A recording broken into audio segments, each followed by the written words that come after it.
Deep in the heart of every man lies an image of his land, familiar and strong to arouse and inspire loyalties. To Canadians, that image lies in the picture of a windswept pine tree up in the rocky Laurentian Shield. Its trunk is a harp for the play of the west wind. Its branches curve a bow across clear northern lakes. The painter of the picture is Tom Thomson, a farm boy who answered the call of the North and created from the Canadian woodland images that bear the stamp of conviction. Tom Thomson came of pioneer stock. His father James bent his 6 feet of muscles to root out from an unfriendly land gnarled stumps and brush.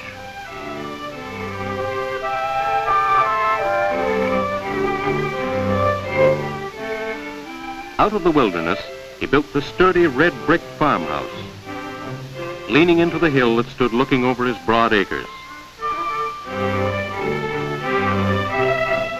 Thomson went to school at Leek near Owen Sound on the Georgian Bay, an arm of Lake Huron. And after school, he roamed through the woodland trails, spent long golden afternoons fishing for suckers in the sluggish little streams. Even then, his skill as a painter caught the reflection of his concentrated skill as a fisherman. And on an old piece of beaver board with cheap store paint, he set down the boy he knew, dark, intense, resourceful.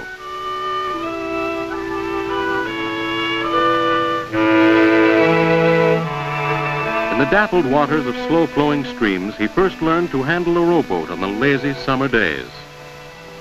When the nights smelled of frost, his easy stride took him hunting for jackrabbits along the windy uplands. And from high on a hilltop, when the east wind stirred the ripening grain, he could look over to the Sound and see the lake steamers pull out, heading south to the big cities of Michigan and Ontario. So Thomson came to the city, to Toronto, and in the endless gray confusion of a great industrial town, he found employment as a commercial artist in a small firm headed by Albert Robson, who had gathered around him young men destined to start a new movement in Canadian art. In the confined space, Thomson's deft fingers swiftly mastered the technique of designing for engravings.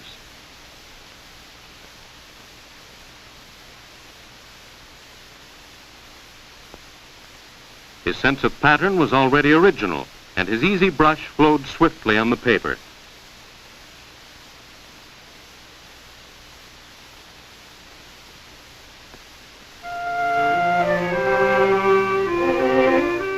On Saturday afternoons and Sundays, Thomson went with his fellow artists on sketching trips round Toronto from the end of the car line.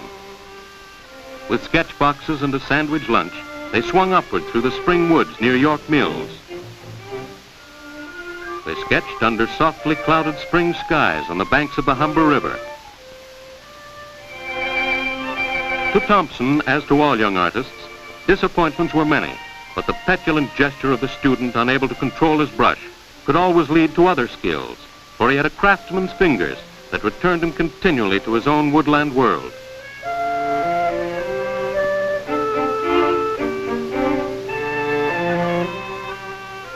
One weekend, Thomson went duck shooting in the marshes of Lake Scugog, 40 miles from Toronto. Here, in thick pigment, lies his first vision of the Canadian scene. That winter, Thomson's friend, Bill Broadhead, spoke of the open country to the north. He told of a land where long, low ridges of rock cut sharply against the sky, where the colors stood in high relief.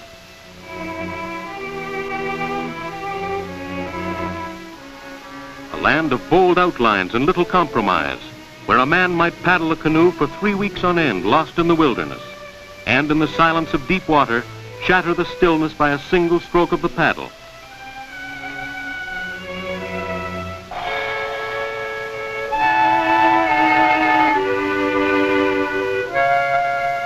A land for the woodsman, a land, too, for the painter, with a tangle of thick timber fringing the lake shore with shifting designs.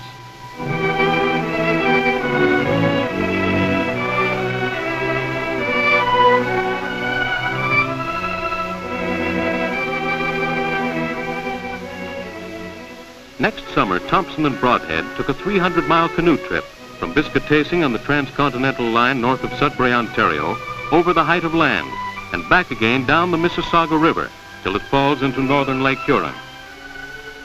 Low with equipment, their canoe struck deep into the north for 2 months.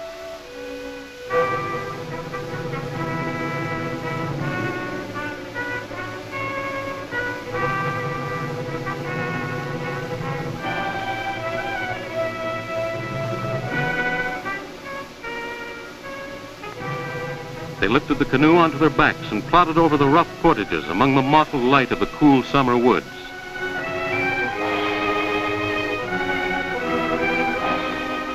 They mounted the still upper reaches of the great rivers that empty into Hudson's Bay.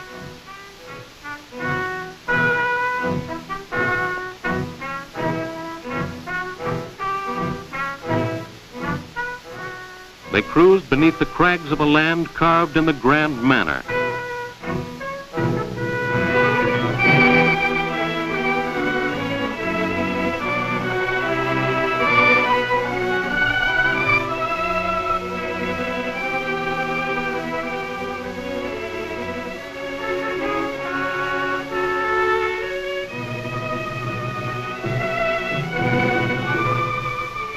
In a tangle of white water, they shot down the Mississauga River between the weathered rocks of Algoma.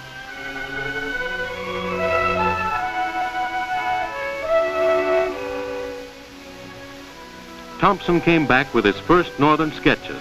His bold color spoke of a new freedom. His friends agreed, go north. It freshens the color sense.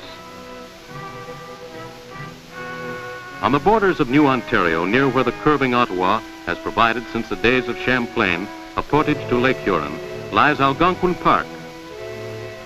Through 2,000 square miles, larger than Prince Edward Island or the state of Delaware, lie ridges of low hills clothed with straggling trees. Among them run wide rivers named by the Indians, the Madawaska, the Magnetawan. A somber land, the shape sharp and angular, broken only by the glint of water. The wildlife is tame and gracious, even when disturbed.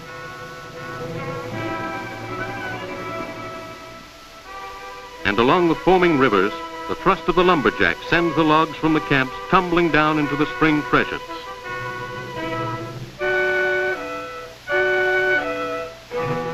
Thomson went north to Algonquin in the spring and painted right through to the fall of the year. His palette found a new certainty, and on little birch panels, he began to set down for the hearts of men his compelling image of the Canadian North, the silvery sentinels of birch as the sun catches their trunks, the silhouette of a gnarled pine lifting above bare rock, and the dark gleam of water.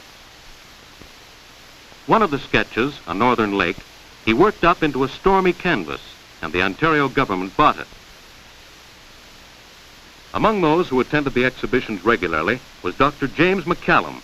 A lover of the North himself, with a shack in the Georgian Bay, McCallum seized on Thomson's sketches, for on the long line of swift impressions, he saw eagerly put down in paint for the first time the vision he felt but could not express. He introduced Thomson to another young artist, A.Y. Jackson. The two painters took a studio together that winter. Later, Thomson moved out into a nearby shack, which he fitted up like a true woodsman.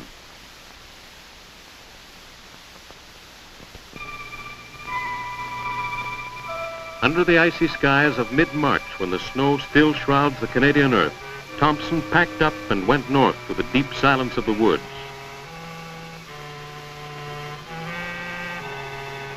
The south wind passing over frozen lakes brings the shifting mists that herald the spring breakup. Thomson, sketching from a rocky point, caught ice and chill water in patterns of blue against the awakening sky. The thrust of young buds through the dead wood brings warm days nearer. And by April, the trees show feathery clear lifting from the half-frozen ground. And from the bright, clear colors of the very early spring, when the green ice slips silently down through the blue water, Thomson painted his first great canvas, Spring Ice. It is a primitive's reaction to the Canadian landscape, boldly patterned and sharp with the intensity of a vision clearly seen.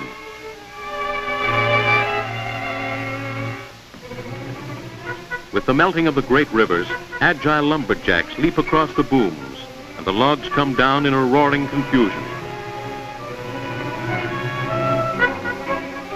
Thomson, nimble on his feet as any lumberjack, would stride from log to shore and back up to the sluice gates guarding the lip of the dam.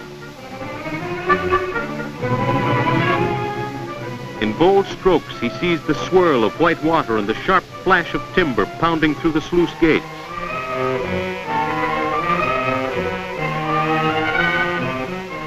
Thomson's timber sketches culminated in a new canvas, The Drive.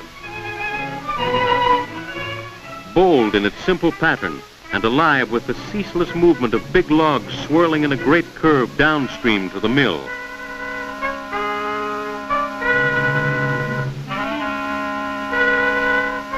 From the low-pitched cabin of Bud Callaghan, one of the park guides, Thomson would set out in his canoe in the late spring. His sharp prow drifted over a drowned land that could speak to the painter. The pattern of spring unfolds swiftly in the Canadian North. Growing foliage and the rising sun bring new lights and shadows. The wildflowers reclaim the dead underbrush with a tapestry of growing brilliance.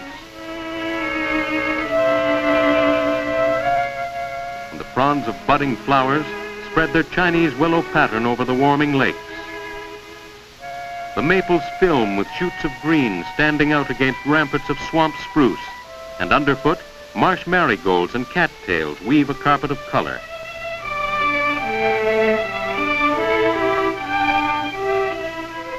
Thomson would sketch beneath the spring trees, finding a newer and richer sense of paint in answer to the soaring colors.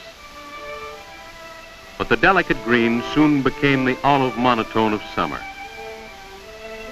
And Thomson would find inspiration in the flowers that filled the woods each year, with a carpet rich in the texture of daisies, black-eyed Susans, fireweed, goldenrod, cornflowers, and vetch.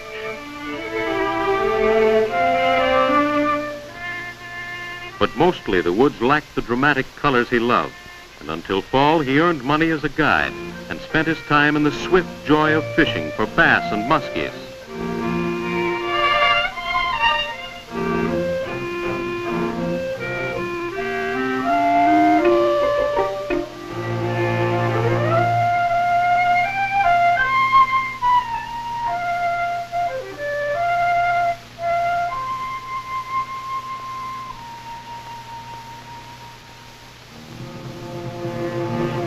With the coming of fall, the Canadian landscape bursts forth as the flame of the dying year blazes along the hills.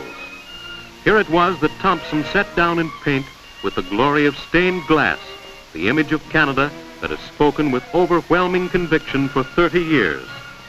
With swift certainty, he caught the thin lines of hardwood stripped bare in the brief twilight.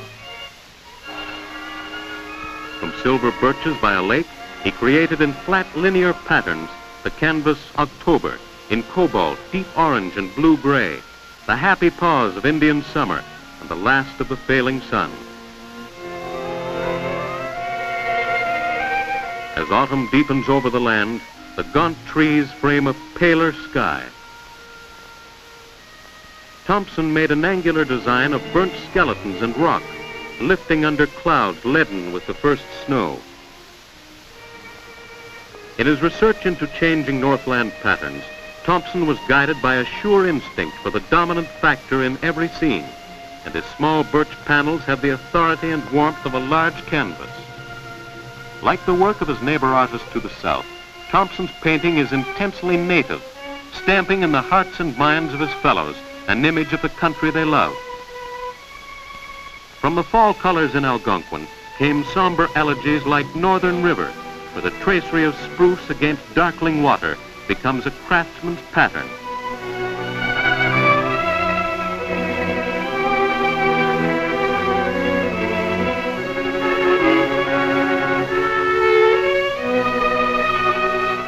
And from the humble jack pine, its irregular branches straggling against the cold autumn sun, Thomson forged an image that is universal, a symbol of the Canadian North in all its lonely beauty.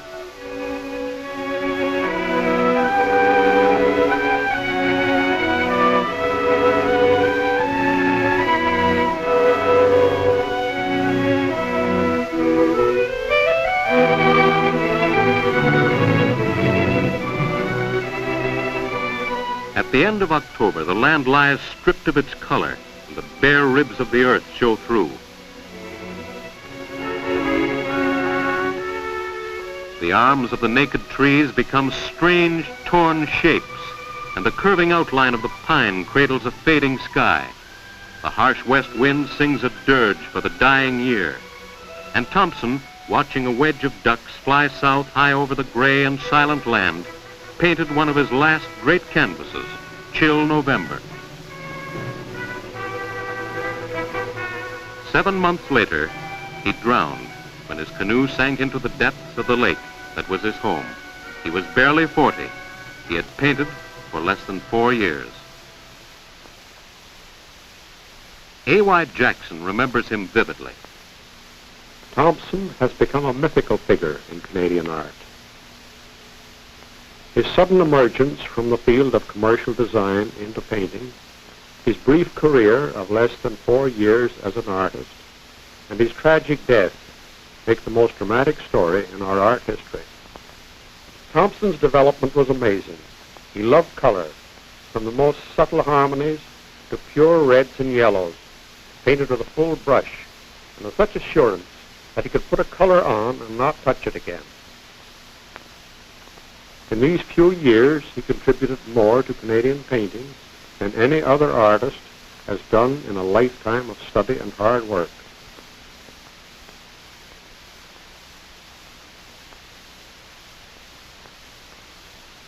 Lauren Harris, another fellow artist, remembers. Tom Thomson had many of the characteristics of genius as a painter. The most noticeable characteristics were a concentrated directness that went right to the heart of whatever he was painting, and an easy and deft yet inspired skill in applying paint, which drew from the color its maximum vitality. This last is a sure sign of the born painter. There was nothing that interfered with Tom's direct, primal vision of nature. He was completely innocent of any of the machinery of civilization and was happiest when away from it in the north. Arthur Lismer recalls the young artist with whom he worked in the commercial studio.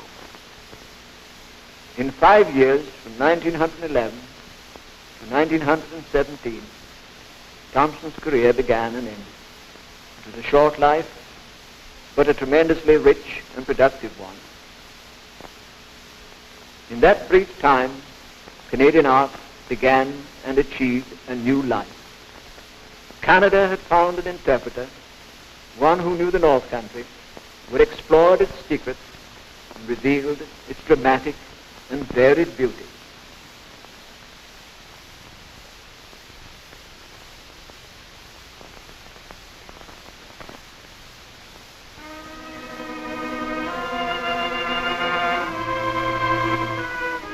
Another fellow artist and poet, J.E.H. MacDonald, designed an inscription for a memorial cairn. That cairn today stands high on Hayhurst Point, overlooking Canoe Lake in Algonquin Park, Ontario.